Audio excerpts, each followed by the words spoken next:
On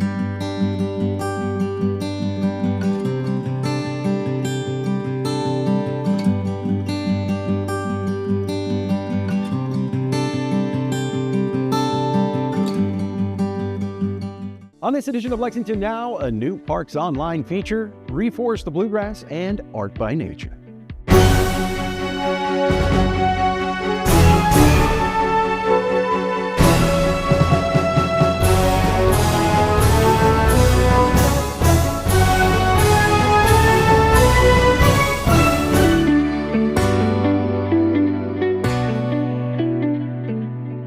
I'm Neil Noah, and welcome to Lexington Now for the week of April 13th, 2026. Parks and Recreation has a new tool on their website. We caught up with Paul Hooper to get the details. I'm Paul Hooper. I'm the Information Office Supervisor for Lexington Parks and Recreation.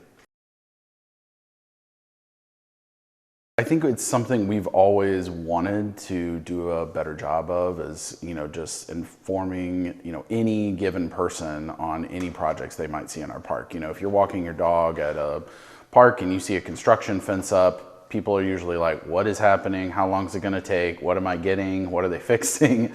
Any number of questions. And we hear those questions when we table at events. We get comments through social media for it. The park fund coming on board and us getting, sustainable funding, in perpetuity, really, we're looking at how can we tell people how their tax dollars are being spent, what projects are they being spent on, but also there's a lot of projects that come from a variety of funding sources. Sometimes they're grants, sometimes they're general funds, sometimes it could be any number of things. So we really looked at, what's the best way to get the information out. It's functioning now. When we're pushing it out, we want you to see it, use it. If you find some questions or something, let us know. We can always make it better, but we've developed it. So now it's a page on the website where you can look at, by park, what projects are coming. If there's multiple projects in a park, like a big park, like maybe Jacobson Park or Veterans Park, there may be a lot of little projects happening. They're all broken out under there. It tells you the funding source. It tells you the estimated timeline of when we're expecting to be finished, as well as information about, whether we're doing community engagement currently, whether there's plans that have happened, if we've got schematics, we're going to put them on there, maybe. And then once the projects are finished, we'll have finished photos. That way people can go back 5-6 years from now, they can look back and see, wow, my tax dollars had paid for all this transformational change across Lexington. We've got staff at all of those places. They all get questions. They're really our ambassadors for what we're doing. And now we've got this hub where they can, if they get a question from the public that's golfing at Tate's Creek Golf Course, but maybe they live over at Garden Springs Park or something like that, they have a place they can send people. It tells them that information.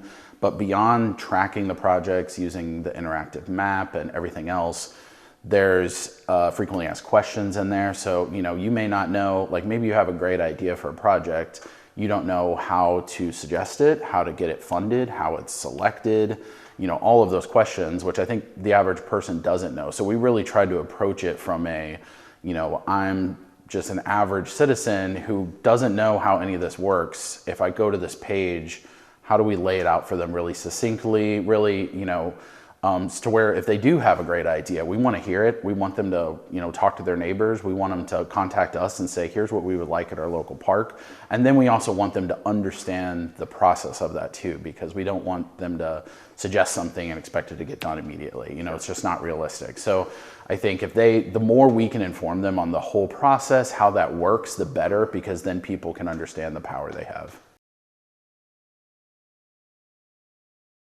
Everything's on lexingtonky.gov. We have it in a lot of different places linked, so hopefully you can discover it in a lot of different pages. If you go to lexingtonky.gov and you go under playing at the top, a lot of our park stuff is under there. You can scroll to the bottom. There's a direct link on there for projects. If you're under our admin area of the website, like our administration for Parks and Recreation, there's a link there. If you go to lexingtonky.gov/parks, which is where all of our kind of links lead people to, our merch and stuff that we're handing out at events, links to, There's a really big button there toward the top, and so there's a lot of ways that people can find it, and certainly, you know, search in whatever search engine you use, I'm sure you'll find their way there. But there's a lot of information for people to discover. And if you are, you know, reading this frequently asked question and you're looking at the park project and you're seeing, oh, my park's not on there, or an idea I have is not listed, there's a form now, which we've had kind of ways where people can email us or call us in the past, but we now have a very succinct form where you can say, I have an idea for a new project. You can select the exact location you have in mind. We've got a drop down of everything available. Or if you're saying, I want a futsal court, I don't care where it's going to be, you can have that too. So you don't have to select exact location. You can put all the information in you want about it, submit it, and then on our side, we're tracking that. So we're looking at everything that's coming in. We're using it for our master plan we do every 10 years. So there's really a way for people to also voice maybe things that they would like to see that they're not seeing on there. My name is Justin Carey. I'm the Superintendent of Project Management for the Division of Parks and Recreation. And my team, we manage construction projects that take place throughout our park system. Starts with an idea, right? Someone has an idea that a certain park will need an amenity, whether that be a new amenity, a renovation of an existing amenity. So we have lists and ideas to make sure that our park system can, you know, be as accessible and as fun for everybody, both that live in the county and visit. So we may have an idea for a particular project in a park, and we will submit that for review throughout various, you know, groups, starting here at Parks, up through city leadership, city council, etc. And then once that project is decided and we all agree that, you know, this particular park needs this amenity, that's when the design work starts. We have a team of designers and we consult or hire consultants to assist with certain designs. And we'll come up with schematic design and, you know, kind of an idea of what that amenity might be. And along that way, we're also doing community engagement. We're going out to the community and talking to them. This is your park. What would you like to see? You know, what would you like this playground to look like? What would you like this walking trail to look like? Do you even want a walking trail? You know, we may think you would like a walking trail, but in reality, the community may want something totally different. So we're very, very intentional in listening to the community and getting their desires and wants for their park. So once we have that, we're able to take that as a basis for design. Our designers, our team, will start putting together schematics and construction documents. So we'll take that project from an idea to community engagement, and then that's where we really get to work on what that project's going to look like. And then, again, equipment selections, construction documents, layouts for the projects, all the things you'll need to build it. From there, the project will transition from design to construction, and that's where my team comes into play. I have a team of 4 project managers, and we will take that design and take it through the bidding process where we select a contractor and we start building, quite honestly. And that's how a project goes from a very simplified version of how it goes from an idea to construction. And we manage it from the first shovel of dirt until the ribbon cutting is made when that amenity or project is complete. So we've got a lot of projects in the hopper. We're managing in some form or fashion around 50 projects currently. We have some role in that, whether it's in design and construction, or maybe we're just acting as a liaison for another group that's working in or around the park. So we've got quite a few projects in the works. Several park fund projects are in various forms of construction or design. Some that we're really excited about was we've got a complete renovation of the sport courts at Castlewood Park. So we're taking old sport courts and we've listened to the community, found out what they want, and then we'll be rebuilding those this summer. And so that's one big one. We've got the Lansdowne Merrick Playground is getting a total and complete renovation. In fact, we expect that one to be beginning in the next couple weeks, actually. We'll go in and do select demolition, revamp sidewalks, curbs, etc., and then we'll come in with new playground equipment and safety surface. We've also got the Martin Luther King Playground renovation, again, taking an old playground that's just kind of aged out, and we will do a complete renovation for that playground. So when we're done, it'll look brand new for everybody to come and enjoy. We've also got a new GIS site that you can get to from that project tracker page that we're very excited about, because that gives a geographical distribution of all the projects that we've got going on. Similar to Paul's or our general page, you can search via year, you can search via council district. You can see a lot of different search features where people can find out what's going on in their park, and it gives an aerial view of everywhere in the city that we're working. And again, you can search by year and year, and you can say, and this year we did projects throughout this part of the city, and the next year we'll do, again, it'll show other parts of the city. And our goal is to really, with the Park Fund especially, kind of spread the funds out so that we're addressing all parts of the city over time. This is kind of the solution to transparency, like the leadership from top down was really, really, emphatic that we're taking this information, and we all knew we were doing it. In fact, we were sharing this information with the CEO and council members. We've been doing it for 10 years. It was just in a little bit different format. These websites allow us to share projects, project status, project conclusions with the general public. And I think that's a really good way to kind of show the general public, this is what your tax dollars are doing. This is what Parks and Recreation are doing with your tax dollars. And again, at any point in time, they can see exactly what we're working on. So I think that's a big way and a big win for us to kind of to show the public what we're working on.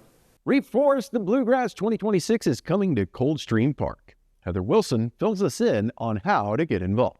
Hi, I'm Heather Wilson. I am the Program Manager Senior for Urban and Community Forestry with the Division of Environmental Services for Lexington. And today we're out here promoting and highlighting and talking about Reforest the Bluegrass.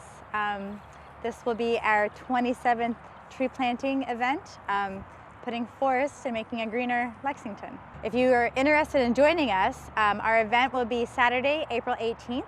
It starts at 9 in the morning and it runs until 1. And you can just come join us out here at Coldstream Park. You'll join us first in our education tent, learn about trees, learn about our program. We have a number of community partners who will be in there sharing information about what they do, or about the environment, or other ways that you can be involved. You'll pick up your t-shirt and sign your waiver, and then you will join us and our crew leaders and our the other people in our departments helping to put this event on. We will take you to our planting sites. Behind me here is one of them. We did this one actually 2 years ago, and we'll be adding to this one this year. And then you will be guided through the process. Many of you have done this for many, many years, and we're so thankful for you. But I do hope too that there are some people that will be joining us for the first time this year. You don't need to bring anything. I do suggest you dress for the weather. April can be crazy. We can have a beautiful sunny day like today. We can also have rain or storms or snow or sleet. So just make sure that you're paying attention to the weather, dress appropriately for that. I recommend gloves, like gardening gloves, if you're interested in those. We have all the supplies, but it does help to have something to cover your hands in case your hands get sore, from using the shovels and the dibble bars. And then hats are good, sunscreen. We do supply food for everyone, and we do have drinks for everyone. So you don't need to bring anything unless you have, specific dietary needs. But we will hopefully have everything you need here. We will have music. It's kind of like a very big Earth Week tree celebration party. You don't have to have any previous experience or knowledge. We will be planting tree seedlings. So we do have to dig holes. They're not the big, huge holes that you would dig at your house to put in a tree that's in a container or what's called ball and burlap.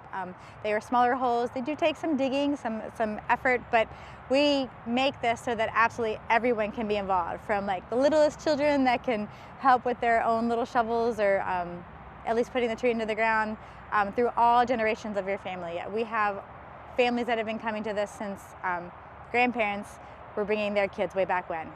So I have about probably 8,000 tree seedlings available this year. They don't necessarily always all get put into the ground here. If we wind up with tree seedlings at the end, we add them to our Reforest at Home event, which is the following week. We also have a nursery here in Lexington that we will then grow them so that we can put them out on other city projects or community-led projects on city property. And then sometimes we give them away to the Fayette County Public School System or to other groups that are planting trees as part of an Earth Day celebration. So even if they don't all get planted here, they get planted somewhere. We'll meet here at the dog park. There is parking up on McGrathiana, and in the neighboring businesses have offered their parking lots, and then you can walk to our tent.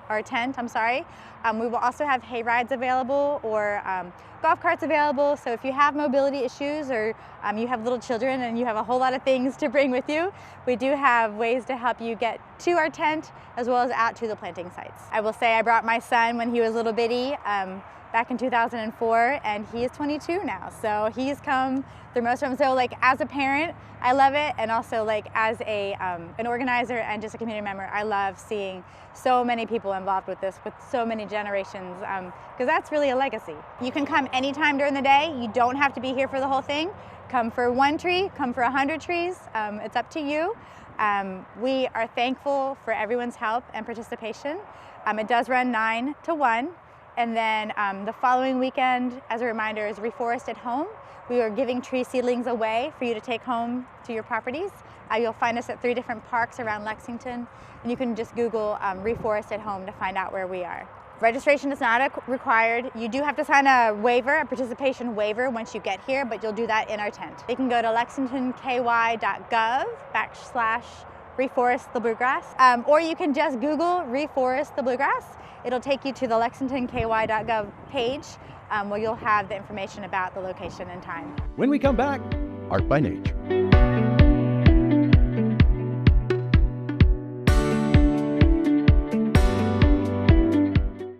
Have 2 ways out.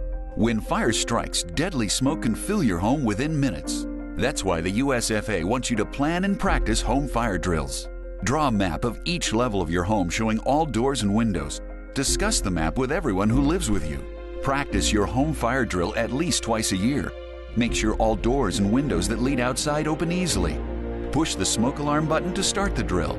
Try feeling your way in the dark or with your eyes closed. Have at least 2 ways out of every room. If your first way out is blocked by fire or smoke, you can use your second way out. If there is smoke, get low and go. Crawl quickly under the smoke to your nearest exit. Close doors behind you. And gather at a pre-planned outside meeting place where first responders can see you. Call 911. Remember, get out and stay out. Never go back inside for people, pets, or things.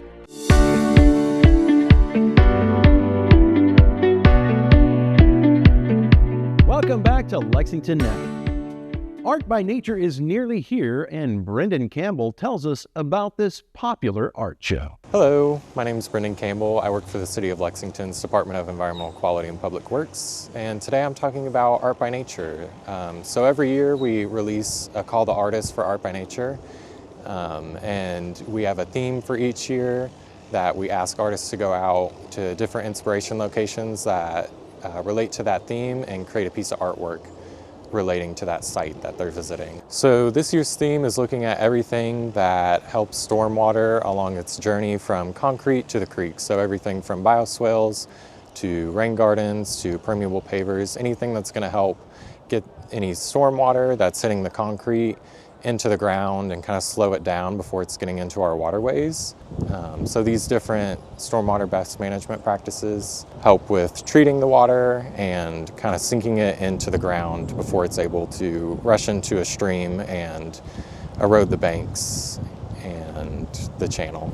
So we have over 20 different locations that feature these different stormwater best management practices throughout Fayette County that artists can go and look at and take inspiration from and create a piece of artwork around. We have different guidelines that we've set out for the artwork that can be submitted as well. So the theme explanation, guidelines, the submission form and explanation can be found at lexingtonky.gov/artbynature. So any artist that wants to take inspiration from any of these locations that we have that are featuring stormwater best management practices can go out, and they have from now until September 13th to create their piece of artwork and get it submitted by that deadline of September 13th. And pretty much as long as you follow the guidelines and create a piece of artwork that relates to our theme, you should be accepted to the gallery and the gallery will be open from October 16th through December 12th at the Living Arts and Science Center. So artists of any degree, whether they're a new artist or whatever they make their artwork out of, are welcome to submit. We've had sculptures, woven pieces, we get a lot of paintings, but any artist of any medium is welcome to submit of any level. The Art by Nature program has been going on for 8 years, and it's featured all kinds of different topics that relate to greenways and stormwater throughout Lexington. Most of the inspiration locations that we're featuring this year come from the city's Stormwater Quality Incentive Grant program. So those are different sites that people have submitted a grant application for and done some kind of work on their property to promote stormwater best management practices. So you can find a full list of all those past projects at lexingtonco.gov/incentive grants. So with this gallery being open to all kinds of visual artists, we hope to see all kinds of different submissions and everyone who's able to submit their artwork into our gallery. Here's Randy with this week's Adoptable Pets. Hey everyone, welcome to this week's Lexington Fayette County Adoptable Pets from Lex TV and the Lexington Humane Society. Let's look at Chupacabra, red and white, a male, approximate 1 year old, looks like an American Pit Bull mix, mature size is large, does well with other dogs and apartments, also does well with children. Chupacabra. And look at Fats, tan and white in color, male, approximate age 1 year, looks like an American Pit Bull mix, mature size is large, does well with other dogs with apartments, and also does well with children over the age of 5. Take a look at Fats. And last, let's look at Hattie. She is absolutely adorable, black in color, and of course a female, approximate age 2 years, looks like a Labrador Terrier mix, does well with other dogs and in apartments, and does well with children of all ages. Come look at Hattie. Thanks for watching these adorable and handsome pets, available at lexingtonhumanesociety.org from Lex TV and the Lexington Humane Society.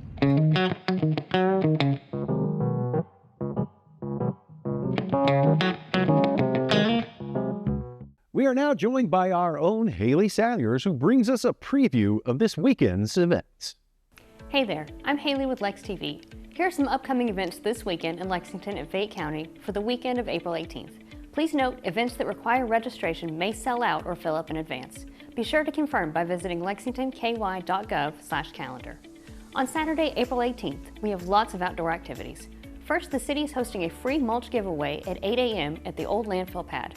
Fayette County residents are allowed 1 pickup truckload per person, and a self-serve area is available for smaller amounts with a 10-minute loading time limit. From 9 a.m. to 1 p.m., Reforest the Bluegrass is taking over Coldstream Park, where community members are invited to help improve our tree canopy and water quality by planting trees. At 9:30 a.m., head to Heisel Farm Park for a 1-mile scavenger hunt hike. Maps and compasses will be provided, but it's up to you to navigate the park and complete the scavenger hunt. And at 11 a.m., get your hands dirty by helping at the monthly volunteer day at McConnell Springs Park. Tasks will vary, but tools and instructions will be provided. Registration is required. If you're looking to venture out a little further, head to Raven Run Nature Sanctuary for 2 unique events on Saturday. At 1 p.m., join the park staff for a moderately difficult 2-mile hike to see the natural area's woodland wildflowers during their short blooming window. This program is best suited for adults and children ages 8 and older. Registration is required. Then, weather permitting, join the Bluegrass Amateur Astronomy Club to view the night sky during a stargazing event at 8:30 p.m.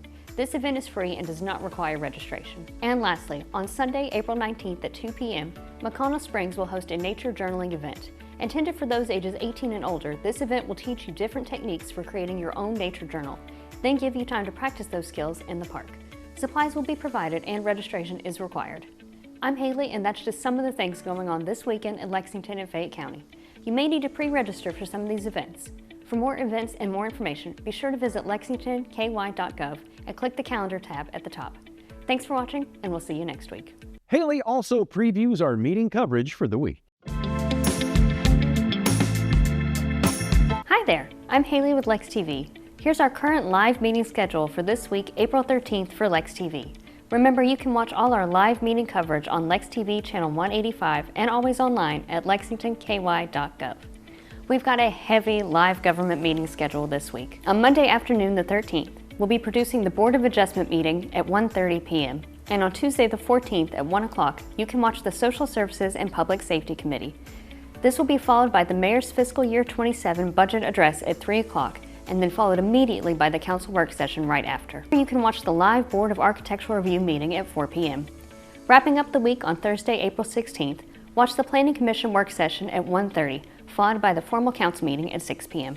That's our current live meeting schedule for Lex TV for the week of April 13th.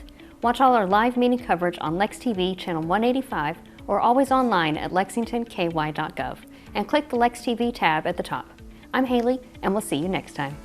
That's all for now, but as always, you can keep up with us on social media, check out the latest traffic updates on X at LexRex, or catch our live traffic cams on lexingtonky.gov. For all of us at Lex TV, I'm Neil Noah, and that's it for now.